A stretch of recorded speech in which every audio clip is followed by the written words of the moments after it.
You've probably heard by now an Egyptian court recently sentenced 683 people to death in a trial denounced by much of the international community as a sham. And that includes the Obama administration, which called the verdict unconscionable. Thing is, that verdict came less than a week after the administration announced it would resume sending $650 million in military aid to Egypt. That aid was originally put on hold after Egypt's military overthrew Mohamed Morsi, the country's first democratically elected president, and then brutally suppressed protesters calling for his return. That unrest is still ongoing, but the State Department has now eased restrictions on funding to be used for Egypt's border security and counterterrorism programs. Plenty of observers have taken the administration to task for releasing the aid in light of heavy-handed moves like the mass death sentence, saying it looks like the U.S. cares more about Egypt's strategic value than its democracy. So right now, Obama is trying to tell Egypt, you need to show me progress. But these types of incidents and these types of rulings tend to undermine that. U.S. Senator Patrick Leahy would probably agree with that statement.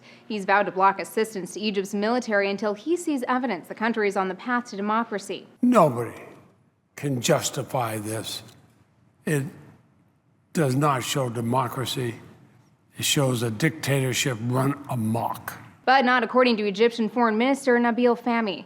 During his recent meeting with U.S. Secretary of State John Kerry, he argued Egypt's government was completely independent of its judicial system. Fahmy also pointed to the country's upcoming presidential and parliamentary elections as evidence Egypt is committed to democracy. Egypt's former military general Abdel Fattah al-Sisi is all but guaranteed to win. The Obama administration has not commented directly on Leahy's statements, but a spokesperson told Voice of America White House officials will update Congress as the aid moves forward. For Newsy, I'm Elizabeth Hagedorn, multiple sources, a broader view.